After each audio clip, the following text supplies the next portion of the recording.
Y bueno, ahora nos toca, estamos acá con Melu y una entrevista muy piola con Merce Pombo. Merce, ¿estás por ahí? ¿Nos estás escuchando? Sí, sí, escuchando. Hola, ¿cómo andás? Bien. Bueno, Merce Pombo está, Merce está perfecto, ¿no?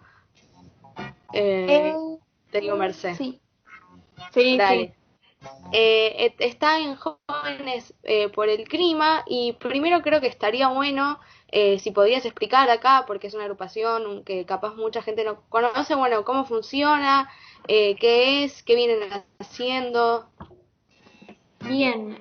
Sí, Jóvenes por el Clima es una organización bastante nueva, surge el año pasado, a principios de año, en el marco de las movilizaciones internacionales contra el cambio climático, que bueno, surgen también a partir de un informe intergubernamental y demás, que básicamente dice que hay un panorama muy oscuro en un futuro no muy lejano, aproximadamente 2050, si no se toman ciertas medidas radicales en términos de protección ambiental. Y bueno, obviamente también surge en el marco de un involucramiento mayor de la juventud en la política, especialmente a nivel local. Y bueno, comunión de estas dos narrativas a nivel internacional y a nivel local, surge Jóvenes por el Clima, que propone, bueno, militar el ambientalismo, pero desde un lugar distinto del que generalmente se lo milita. Que bueno, muchas veces hay como ciertos preconceptos en torno al ambiental, como una cuestión medio de élite o como una cuestión que pasa por ciertos cambios en los hábitos de consumo, y la idea es ir rompiendo con esas lógicas y mostrar que en realidad tiene que ver con mucho más y que todo lo contrario, es una cuestión que afecta principalmente a los sectores populares. Claro, sí. Bueno, y es súper interesante lo que contás y en realidad lo que el motivo por el que decidimos charlar con vos fue por el tema de la ley de humedales y los incendios de los que estuvimos escuchando mucho últimamente, pero nada, también creemos que estaría bueno que vos expliques que claramente manejás mucha más información, qué es lo que está pasando, qué son estos distintos incendios y un poco sobre qué, cómo lo ven ustedes, ¿no? Desde Jóvenes por el Clima, ¿no? Bueno, sí, los incendios que se vienen dando, que no son solamente en Argentina, es un fenómeno que se viene dando en Latinoamérica en general, que ahora aflojó un poco por suerte, pero la semana que viene fue la semana que viene, la semana pasada fue bastante jede. Tienen que ver con muchos factores. Eh, en Argentina particularmente hubo incendios en Córdoba, Corrientes, varias provincias del norte argentino, y todo lo que es el delta del Paraná, que es Entre Ríos, Santa Fe, bueno, Corrientes, y tienen orígenes muy distintos, pero que todos tienen que ver con la falta de políticas en términos ambientales y la crisis climática. Algunos tienen que ver con la acción antrópica directa. Por ejemplo, en el caso del Delta del Paraná hay una serie de manejos que tienen que ver con la ganadería, por ejemplo, que se queman los pastizales para que haya un rebrote y poder usarlos para la ganadería, que no es una práctica mala en sí, es mala cuando se hace en lugares que no está permitido, o sea, las quemas intencionales ilegales, y por otra parte cuando se hace en la escala que se está haciendo, que bueno, genera un problema no solamente ambiental, sino también sanitario, en un momento de pandemia mundial, lo cual es doblemente problemático. Y bueno, está por un lado es el lobby de la industria ganadera y del agronegocio, y por otra parte está el lobby de los barrios privados, que también está esta cosa de, bueno, volver a la naturaleza y este intento de construir barrios en lugares donde todavía no hay tanta intervención humana, pero para hacerlo se alteran esos hábitats y además se generan problemas muy graves para las poblaciones que viven cerca, porque por ejemplo, bueno, los humedales, porque me parece que arranqué un poco y me falta volver a eso que es bastante importante. Los humedales son zonas que se inundan de manera permanente o semipermanente, y que regulan un montón de biomas a partir de esos ciclos. Y los incendios se estuvieron produciendo principalmente en los humedales. Y bueno, uno de los problemas es el lobby inmobiliario, que lo que hace es funcionar como un tapón y hace que se inunden todas las poblaciones cercanas. Y bueno, también está la minería, o sea, todos los intereses juntos están en contra de la aprobación de la ley de humedales y son muchas veces los responsables de estas quemas intencionales. Obviamente es un tema, el tema de las quemas excede los humedales porque, por ejemplo, en Córdoba el problema no son los humedales y el problema es una sequía histórica que se combina con un montón de otros factores para que cualquier chispa haga un desastre, y es lo que está pasando. Pero bueno, uno de los factores principales es esto. Y bueno, recordamos a los que están escuchando que hablaron recién que estamos con Merce de Jóvenes por el Clima. Y como me venías diciendo antes, o sea, todas estas prácticas que hacen todas estas grandes empresas, de ganadería y todo eso, También es algo que viene sucediendo, o sea, es algo que se hace desde siempre, desde hace mucho tiempo. ¿Y por qué crees que tuvo que pasar hasta ahora, hasta que suceda esto en los humedales? O sea, ¿por qué ahora recién nos empezamos a dar cuenta nosotros o llega a los grandes medios o por qué nosotros nos enteramos de esto en este momento? Bien, me parece que es bastante interesante la pregunta porque la cuestión de los humedales viene de hace muchos años y es como una lucha bastante histórica del ambientalismo. Y siempre se visibiliza justamente cuando llega la sangre a las grandes urbes. Por ejemplo, en 2008, que es cuando se empezó a hablar de una ley de humedales, se discutía porque había llegado el humo a Buenos Aires. Y bueno, y ahí empezó todo. Y esta es la tercera vez que se presenta la ley de humedales. Se había discutido en 2013 en diputados, después en senadores, perdón, se aprobó en senadores, después pasó en diputados y se estancó, volvió a pasar lo mismo en 2016 y siempre son estos intereses, los que mencionaba antes, del agronegocio, del lobby inmobiliario, los que terminan trabando en el Congreso esta ley. Y aparte de todo se suma el factor de que nunca hubo un reclamo social fuerte en torno a temáticas ambientales porque justamente siempre se las entendió como la preservación de la naturaleza como algo puro y abstracto y nunca se le asoció a las problemáticas sociales que están asociadas a esos problemas. Sí, justo esto que decías recién también me parece súper interesante, esto de empezar a pensar el ambientalismo desde otro lado, ¿no? Y quería consultarte cómo viviste en parte ese proceso vos y cómo crees que lo está viviendo la sociedad, porque la verdad es que es un tema que cada vez se habla más, pero esto antes no pasaba, ¿no? Bueno, sí, o sea, no es, nunca fue una parte de mi recorrido, ni como persona, ni como militante principal, la cuestión ambiental, porque todo esto que digo, en cuanto a prejuicios y demás, lo digo porque también es algo que me pasaba a mí y que por ahí me interpelaban cuestiones más estrictamente sociales y veía que lo ambiental muchas veces estaba, o sea, si te querías poner a militar lo ambiental, era juntarte a juntar cigarrillos del piso, algún día. Cosas que son importantes y están buenísimo que haya gente que las haga, pero digo, el problema no está ahí, ni tampoco está en las acciones individuales que uno puede ir modificando y que también es algo que hay que ir haciendo, pero hay un reclamo más global hacia el Estado de conseguir políticas públicas y también de tener más herramientas a la hora de disputar estos intereses porque bueno, este es un dato que tiramos como comodín, pero el 71% de los efectos de los gases de efecto invernadero los producen 100 empresas.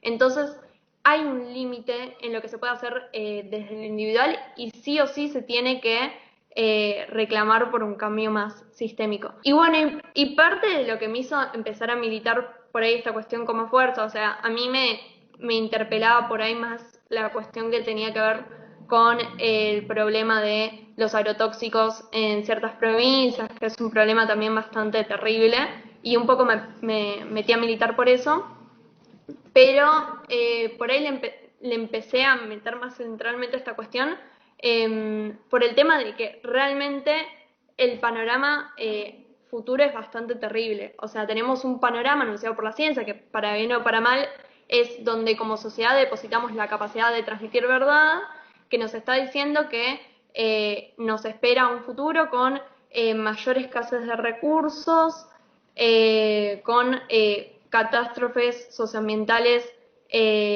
bueno, como las que estamos viendo. O sea, la crisis que estamos viendo tiene mucho que ver con la crisis ambiental porque es un virus, tiene origen en un virus de transmisión zoonótica que tiene que ver con el avance sobre la biodiversidad y se espera que haya muchísimos más. O sea, hay un panorama bastante terrible y la verdad es que quienes más lo van a sufrir son las grandes mayorías, porque los sectores concentrados de poder, que son quienes generan todas estas situaciones, son los que tienen más herramientas a la hora de enfrentarlos, y esto es algo que también vemos en esta crisis.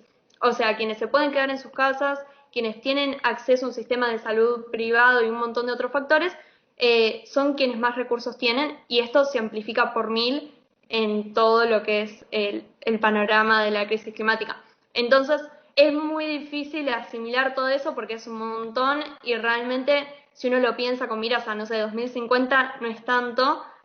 O sea, es cuando uno espera más o menos estar situado en la vida o situada y bueno, es algo, sí, sí, es todo muy apocalíptico y terrible, pero bueno, básicamente por eso ese fue mi recorrido mental de por qué le empecé a meter más a la cuestión. Antes decías al principio que bueno, que esto no solo pasó acá ahora, sino que pasó antes y nosotros escuchamos en el Amazonas y en Australia. ¿Y por qué? O sea, te quería preguntar si, bueno, esto como decías, bueno, que justamente los responsables, ¿no? No es el pequeño ciudadano, y si estas situaciones crees que ayudan a despertar de alguna forma y también si presionan a esos sectores grandes, o sea, si crees que ahora que empezamos a visibilizar esto mucho más presente y más fuerte, hay una, o sea, si los estamos presionando de alguna forma, si hay alguna especie de, o sea, si nos estamos despertando o cómo. Sí, yo creo que es muy difícil de saber en este momento. Yo creo que claramente no se lo toma con la dimensión que tiene y con la gravedad que tiene todo, porque también cuando algo es tan terrible y tan difícil de asimilar, se genera como una cierta distancia de eso. Y yo creo que, bueno, eso es algo que pasa bastante, que por ahí es más fácil ocuparse de cosas más chicas o más puntuales por ahí que uno puede solucionar y por eso también muchas veces se militan las acciones individuales porque es una forma de sentir que como respuesta a esa gran angustia sentís que estás haciendo algo, que bueno, eso es algo que pasa. Yo no sé si hay un reclamo sistémico radicalizado en ese sentido. De hecho, bueno, ahora se está discutiendo el impuesto a las grandes fortunas y un montón de cosas que tienen que ver con pensar otra redistribución de la riqueza y un montón de factores que influyen mucho en la cuestión ambiental, y es un problema. Por ejemplo, una de las cuestiones está la cuestión de, yo siempre lo vinculo bastante al económico, lo económico al ambiental, porque siempre es como lo que surge como una traba, ¿no? O sea, todo bien, pero tenemos que pagar la deuda y estamos en crisis económica y etcétera. Y me parece que es importante tener en cuenta que, por ejemplo, si pensamos que tenemos que transicionar hacia otro modelo productivo, lo lógico sería cobrar más impuestos a los sectores que ahora funcionan de manera extractivista o que contaminan un montón de cosas, pero que generan divisas y volcar toda esa plata a otro modelo. Pero cuando en los hechos se lo quiere hacer, no están dadas la correlación de fuerzas y es imposible, por ejemplo, aumentar una retención o muchas otras cosas. Entonces, en definitiva, yo creo que no hay un reclamo social generalizado, masificado, que permita hoy en día disputar esos intereses y me parece que es justamente en lo que tiene sentido militar y por lo que hay que trabajar. Bueno, repetimos, estamos con Mercedes Pombo de Jóvenes por el Clima, charlando un poco sobre ambientalismo, sobre incendios, ley de humedales y un montón de temas que es como inabarcable, ¿no? Y lo otro también que a mí me interesaba saber es lo que tiene que ver un poco con la educación ambiental, ¿no? Y cómo se puede hacer o cómo ven ustedes cuáles pueden ser las herramientas como para empezar a trabajar también en eso, ¿no? Porque es muy difícil hablar de esto que decíamos recién, de o algún tipo de impulso desde la sociedad si el tema no está tan en agenda, ¿no? Sí, sí, re. El tema de la educación es fundamental porque, por ejemplo, nosotros tenemos una compañera que estudió economía además y siempre cuenta que, bueno, en la carrera nunca se ve la cuestión ambiental, siempre como que lo ambiental es una externalidad a la economía y se parte de esa premisa, como que no se tiene en cuenta que estamos en un planeta con recursos limitados. Entonces, obviamente, eso también influye en quienes toman las decisiones después, porque se parte de esa formación y con ese marco teórico. Ahí me parece bastante importante este año. El Ejecutivo, o sea, el Ministerio de Ambiente dijo que iba a presentar una ley de humedales y un poco depende de eso que se trate o no en la Comisión de Recursos Naturales de Diputados. Así que puede ser que este año justo es medio complejo en lo que tiene que ver con las sesiones y votar leyes, pero puede ser que en lo que queda este año o el año que viene, como es probabilidad, haya una ley de educación ambiental integral, lo cual sería bastante positivo, pero me parece que se puede ir laburando de otros lados. Por ejemplo, en varias universidades empezaron a incorporar cátedras sobre temas ambientales relacionados a la carrera y hay varias cosas que se pueden ir haciendo ahí. Buenísimo. Bueno, justo ahora que estamos hablando de leyes y todo eso, ¿cómo es, a ver, ante la problemática, ¿no? Uno como persona dice, uy, esto es gravísimo y, o sea, ¿qué es o sea, por ejemplo, ustedes, ¿no? ¿Qué es cómo impulsan, ¿no? Este proyecto, esta movilización? ¿Qué es lo primero que piensan que hay que hacer? Si es movilizarse, si es captar la atención de la gente que los rodea, ¿no? ¿Cómo funciona esa movilización, ¿no? Ante esta problemática? Bueno, cuando hay un problema puntual o cuando hay una cuestión que es polémica y hay que saber qué hacer, lo primero que hacemos es hablar con los colectivos que más saben o tienen una vinculación especial con el tema. Por ejemplo, si es un tema de residuos, hablamos con cartoneres. Si es un tema relacionado a agronegocio y demás, hablamos con los colectivos rurales de la agricultura familiar. Me parece que es importante para saber de dónde partir, hablar con quienes por ahí tienen una experiencia histórica en los distintos temas. Con tema humedales estamos trabajando con varias organizaciones que, bueno, como es un tema que lleva bastante, que ya saben cuáles son las cosas que van pasando y demás y por dónde hay que ir llevando la cuestión. Y partimos de esa base. Pero sí, me parece que una de las cosas principales es tratar de visibilizarlo y para visibilizarlo hay que irlo vinculando con los problemas sociales que están asociados, que muchas veces no es lo primero que se visibiliza, como que siempre se lo toma como una cuestión conservacionista.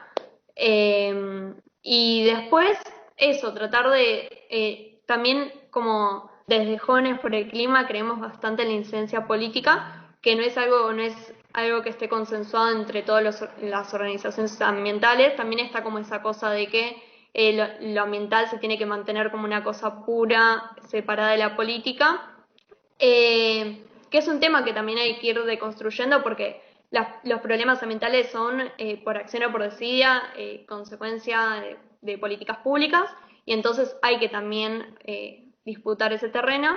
Y entonces, bueno, discutiendo, consiguiendo reuniones, ahora estamos articulando bastante con Leo Oroso en la Comisión de Recursos Naturales de Diputados, ir trabajando a partir de eso. Sí, justo sobre eso quería preguntarte porque hoy Ofelia Fernández publicó en sus redes sociales un video donde hablaba sobre ambientalismo y qué es lo que pasa también en la legislatura porteña y los menciona a ustedes, a Jóvenes por el Clima, y quería saber cómo está haciendo ese laburo, ¿no? Digo, qué es esto sobre lo que ella habla, digamos.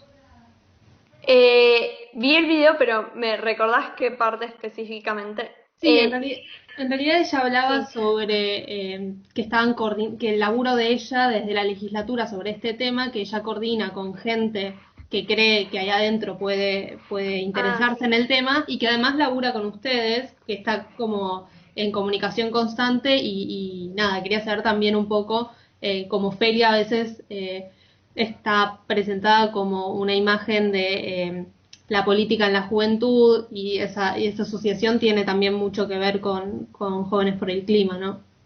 Sí, totalmente. Bueno, creo que Ofe es una figura que excede un poco su lugar político, en el sentido de que excede la legislatura porteña en sí, y es una figura política que incide también a nivel nacional. Entonces, tenemos comunicación para cosas que también exceden la legislatura porteña. Y es alguien a quien se puede recurrir también para usar su lugar justamente para representar estas cuestiones. Que bueno, justamente ahí lo que está haciendo es visibilizar desde su lugar una cuestión que no es algo que interpele necesariamente ni a toda la sociedad ni tampoco a toda la juventud. Y me parece también muy clave esto que decís de que Offer representa bastante a la juventud, como en el sentido de esa cuestión identitaria de tener a una persona joven en ese lugar político.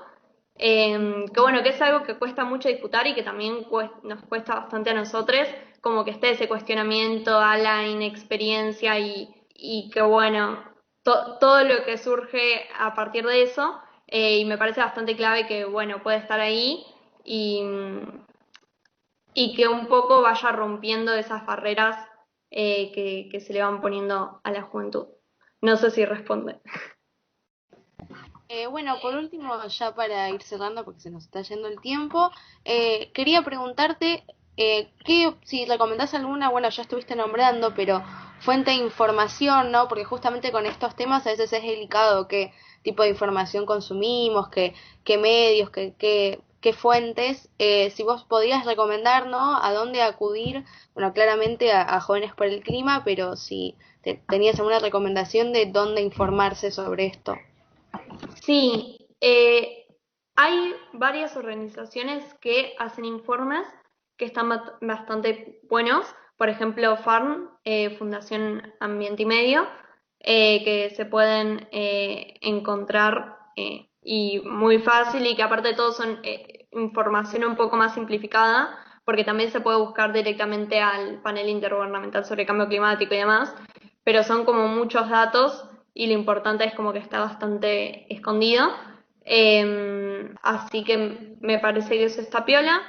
Greenpeace también tiene buenos informes y La Vuelta al Mundo es un medio que también es una organización y tienen muy buena línea, sobre todo, aparte de buena información. Así que también recomiendo mucho.